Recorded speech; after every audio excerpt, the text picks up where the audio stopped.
Hi, welcome back to my channel. I wanted to do a little video on, I always start my videos like that now, just like a creature of habit. It's a bit annoying, but I found this really interesting information on defense mechanisms and basically how like subconsciously we kind of manage our anxiety through like doing things that come from like a lizard brain. I've spoken previously about a lizard brain.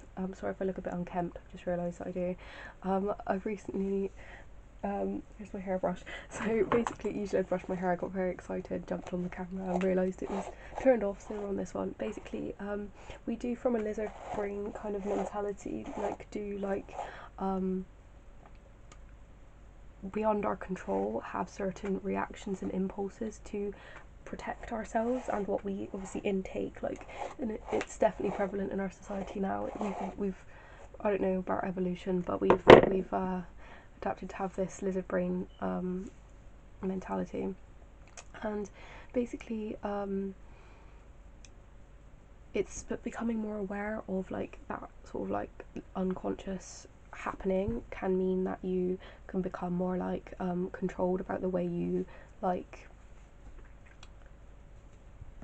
cope with certain stuff and are more consciously aware of and understanding of yourself and kind of just like manage things better, because we all have like an inner child at the end of the day, and like we all like as children either couldn't sometimes vent these things fully and haven't, you could even have complete blockages and stuntation on how to even express yourself fully, so that can help with these people. But whatever your issue is, you do like become more aware, and there's also more mature ways of coping that you learn as an adult, and I'm going to go into 2 of them and 5 of the childish ones. So these impulses come from like your id, if you don't know, which is like a part of your brain basically that sends like an idea to do something. It's a Freudian concept theory, but it's like when like to do something, like the impulse to do something is coming from your id. And subconsciously our thoughts can consist of immoral urges, things that and violent acts, irrational wishes, shameful experiences, and unacceptable sexual desires.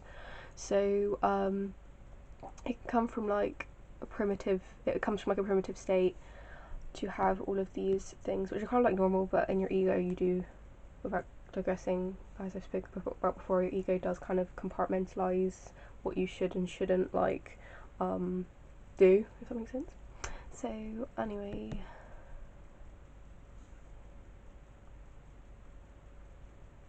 so the first one is acting out, and you can do this through tantrums or self-harm or emotional anger or something that is looking at the way that you can that so by sorting like trying to understand this better, you can look at something that's driving the reaction, and it's like a normal healthy reaction to act out, because even as an adult you do it emotionally, you don't always realise it's coming from a subconscious state. If you do act out about something, like it's not something you can necessarily control. Compartmentalization is the second one, which basically means that you do something that's in conflict with yourself but put it into a reason. So for example, I would say I was doing this when I was used to work in support work, towards the latter end of it, because I always stood by most of the practices that were used, until I basically, I don't know, something changed in my head where I started to worry about people being over medicated, because I know that's a thing that can happen within support work. People can become over medicated, and that used to sort of get on my nerves a bit. I mean, I'm not a doctor, so I don't know, obviously, but it did concern me. Also, I did think in the latter end of my work practices there was one like toxic manager that I didn't really think was a very good person to have working. I just didn't agree with all the stuff that used to go on, but that was my own personal opinion. Therefore, I would compartmentalise in that and become saying like, oh, I can work in support work, but because I'm not, obviously, as I said, the person that controls all the doctor drugs, and I'm not the manager, like I'm okay to work in this job even though I feel like what I'm doing is potentially morally wrong on some level or against my own moral standpoint. And that's why I guess compartmentalisation is a good idea, because we can't always stand by like all of our morals all the time. So there is some, dissonance we need between like our own moral standpoint to function in society, etc., stuff like that. So disassociation is the third one, which is basically where you block out experiences, memories, and you're not in reality about something, you're like checked out.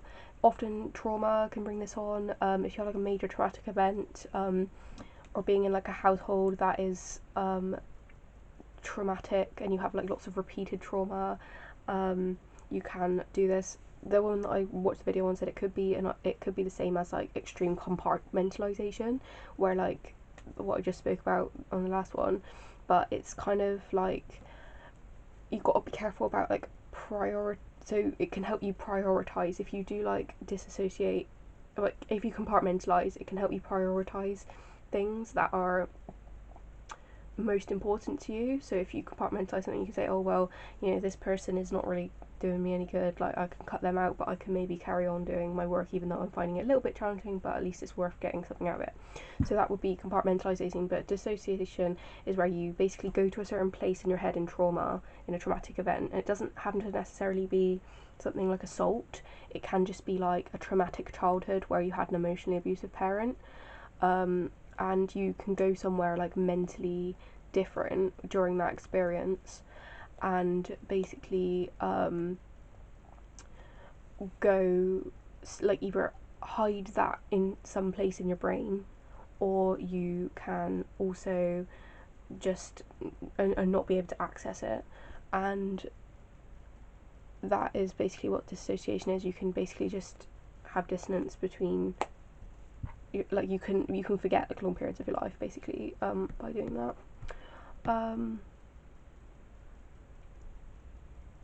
The next one is called reaction formation, which basically is if you have, it's basically projection, what I thought, kind of like projection, because projection is generally based on the ego, but it's similar.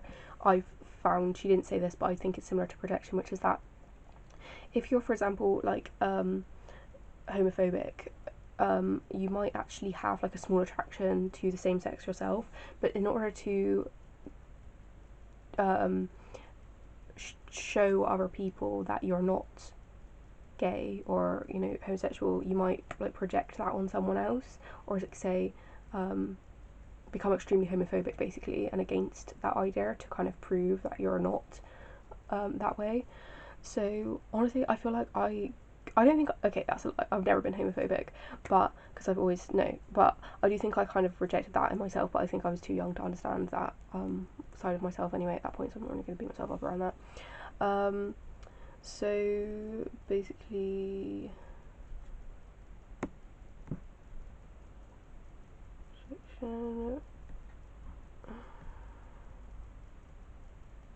yeah, so, and then there are more mature ways of having coping mechanisms as you get older, and I think it's something that you don't develop until later in life. And I feel like, so I've seen, looking back, these things, these last two mature ways of coping subconsciously with issues, and I don't think I was old enough to do that, and I don't think they necessarily meant for me to feel this way. I'm not sure, but I feel like often families are complicated and they do mean the best for you and blah blah, but often like it's a case of like, I think I literally wanted to be able to do these things at a younger age, but I wasn't mentally developed enough to be able to get there. So I'm literally just forgiving myself about a lot of stuff now, because I feel like I literally, like, for example, I was one of those children that like was just like really impatient about stuff. I'm going to do a video next on ADHD, which I don't have, but I do feel like everyone is on a spectrum for lots of things, and it's really interesting to me to learn about it, so I'm going to do a video about that next. But things like displacement, like, which I'm going to explain in a minute, I'm going to talk about displacement and intellectualization, where basically I'm going to go into what they are, but I have literally wanted to do this. I'll explain at the end what I wanted to do. Like, it's basically, I saw my parents create distance mentally against something, where I was impatient about it, but then I was like kind of shamed a bit, because I was, you know, excited or wanted to do something now, but they were like, oh, just calm down, you know, like that's kind of like what adults are for kids anyway, I suppose. I suppose that's pretty bog standard, to be fair, but I think having these displacement intellectualization now, which I'll explain what I mean. So displacement is where you move anger from one thing to another thing that's less threatening, which can be like an adaptive idea because you're not really causing any harm necessarily, but you can cause harm to some things. Because if you do, like, if you get an example, for example, an abusive husband that is stressed out from work, and instead of talking to his work colleagues, or potentially, I mean, obviously there's a lot of factors that goes into people that can become abusive, but they would then, you know, potentially take it out on a family member, etc. But I do think that can obviously be adaptive, but also difficult. Like, you know, like it becomes abuse then, which is obviously not going to be good or functional or just. So, so it's not a healthy. But that's a way someone can use displacement. Another way you can do it is through stress relief, meditation. Even, I don't really like to touch on like witchcraft and stuff like that, but I do feel like that's the preface sometimes behind crystals and stuff like that. If you do like meditate around, like, I don't think that this is the best place. Like, I'm not trying to advocate this, but I do feel like that's sometimes what some people kind of can use to sort of like displace their own stress. Because I did see this like box once of like different stones. One was for guilt, one was for, you know, pain, one was for like headaches, and I think it's kind of like about picking that stone to understand what you're experiencing, and then sort of releasing that into what you think is the stone, but kind of just like giving that, displacing that to something else, if you know what I mean, another object. So I think that's kind of the preface of that. Obviously people have different beliefs. I would not do witchcraft, just saying that. I mean, like, I'm not someone that, I think that's a very difficult realm to go into, and I think it's not something that I would like to necessarily go into on this channel. Definitely not advocating it. So there we go. But obviously everyone has their own beliefs. I'm not against anyone. Obviously anyone can do what they want, but I'm not going to necessarily go into that on my channel here. That's not something I would necessarily advocate. So there we go. Basically, yeah, so stress relief, also things like the gym, you're kind of like releasing stress and things like that. So I think just any way of sort of moving from one place to another place in a way of, you know, releasing something from one place to another place in terms of anger, stress, any sort of emotion build up, or any emotion really. I mean, it can work in good ways if you displace. Also, you can sort of get frustrated by a job, end up having gratitude for the fact you have a nice time when you get home, and then give more love to your child. So that can be a positive displacement, if you like. Is that displacement, or is that, I don't know if that can count as the same thing. Surely if you can have good defenses, you can have bad defenses as well. Bad, like, I don't know, is that right? I'm honestly not sure.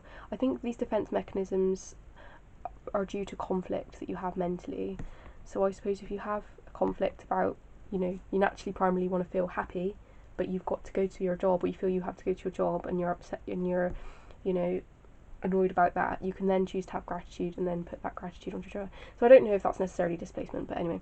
The next one is called intellectualization, and that is where unpleasant emotions, you think about unpleasant emotions to avoid feelings in the moment, which basically is a distraction, and you can put something off thinking about by doing this, and it kind of just, like, as I said, like, creates like a momentary distraction, something else to focus on, so you don't really have to cope with that at the time. It's apparently it's excessive, and it's not necessarily progression through an experience, but from my sense it's also a healthy part of kind of processing life, because you're always going to go through things you're not interested to, or you don't want to think about, and you then will distract yourself through that, which actually is quite nice for me, because I feel like I've done this and I beat myself up almost for doing this, because I'm like, oh well, you know, blah blah blah, but it's actually a really healthy part of life, so that's good to know. So yeah, it can also, these things can be triggered because of conflicts under the surface, so sometimes uncovering what's under the surface is very important before you can actually necessarily completely, or not completely, but, you know, like, learn why you're feeling this way, because sometimes something subconscious can be stored, and you can have sort of these things sort of reoccur to you. You can have you can obviously see a therapist in order to identify some of these things, or you can basically think about any thoughts. And if you don't have a therapist, you can just do some self-reflection and uncover thoughts and feelings about your identity, moral issues, or if you've had like an issue in the past where you've wanted to like harm someone, for example. Did you fully experience that feeling, or did you somehow displace it somewhere else? Or, you know, what's the word, not displace, did you like what is the word, disassociate from something that then creates it to go somewhere else in your brain and then eventually come out in another way. So I always find this really interesting, things like this to learn about, so I hope you do. Thank you for listening, and subscribe if you wish. If you don't, that's completely fine.